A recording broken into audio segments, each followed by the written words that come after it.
లగచర్ల దాడి ఘటనలో బీఆర్ఎస్ నేత పట్నం నరేందర్ రెడ్డికి భారీ ఊరట లభించింది. ఆయనపై బొమ్రాస్పేటలో నమోదైన 3 ఎఫ్ఐఆర్లలో రెండింటిని హైకోర్టు కొట్టేసింది. ఒకే ఘటనలో నమోదైన 3 ఎఫ్ఐఆర్లు నమోదు చేయడాన్ని సవాల్ చేస్తూ పట్నం నరేందర్ రెడ్డి తరపున లాయర్ హైకోర్టులో పిటిషన్ దాఖలు చేశారు. పిటిషనర్ తరపు న్యాయవాది వ్యాఖ్యలతో ఏకీభవించిన కోర్టు 2 ఎఫ్ఐఆర్లు కొట్టివేయాలని ఆదేశాలు జారీ చేసింది. డీటెయిల్స్ వాసుని అడిగి తెలుసుకుందాం. వాసు చెప్పండి, 3 ఎఫ్ఐఆర్లలో ఎటువంటి కేసులు హైకోర్టు కొట్టేసింది?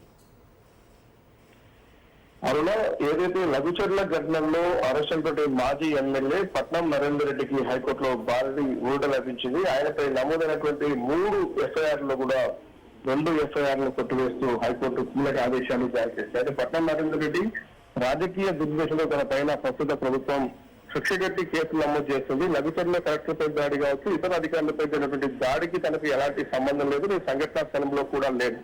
కానీ అయినప్పటికీ కూడా తనను అక్కడ బోరాన్స్పేటలో నమోదైనటువంటి 3 ఎఫ్ఐఆర్లో కూడా నిందితులుగా చేశారు. రీసెంట్ గా అరెస్ట్ చేసినటువంటి ఒక కేసులో అతను A1 గా చేసిన నేపథ్యం కూడా మనం గమనించాలి. ఈ నేపథ్యంలో ఒకే ఘటనలో 3 ఎఫ్ఐఆర్ నమోదు చేయడాన్ని సవాల్ చేస్తూ హైకోర్టులో పిటిషన్ దాఖలు చేశారు. ఈ పిటిషన్ పైన సుదీర్ఘ వాదనలు విన్నటువంటి న్యాయస్థానం ఈ రోజు ఒక కీలక తీర్పును వెల్లడించింది. పోలీసుల నిబంధనల విరుద్ధంగా 3 ఎఫ్ఐఆర్లు ఎలా నమోదు చేస్తారంటూ కూడా ప్రశ్నించింది. అయితే ఈ రోజైతే ప్రస్తుతానికి 2 ఎఫ్ఐఆర్లు ఇప్పటివరకు అరెస్ట్ అయిన ఎఫ్ఐఆర్ను పక్కన పెడితే మిగతా సురేష్ అనే కీలక నియమంతో పాటు గ్రామస్తులపై నమోదైన మరో కేసు సంబంధించి 2 ఎఫ్ఐఆర్లు కూడా ఇతను తొలగించాలంటూ కూడా ఎఫ్ఐఆర్ లో నరేందర్ రెడ్డిని తొలగిస్తూ కూడా ఆదేశాలు జారీ చేసింది. నరేందర్ రెడ్డి తరపు న్యాయవాదితో వాదనలతో కూడా కోర్టు ఏకీభవించినటువంటి నేపథ్యం. అయితే ప్రధానంగా కూడా పట్నం నరేందర్ రెడ్డి అక్కడ ఆ కేసుతో సంబంధం లేదంటే మరో పిటిషన్ కూడా హైకోర్టులో దాఖలు చేశారు. క్రాష్ పిటిషన్ సంబంధించి కూడా ఆర్డర్ పెండింగ్ లో ఉంది.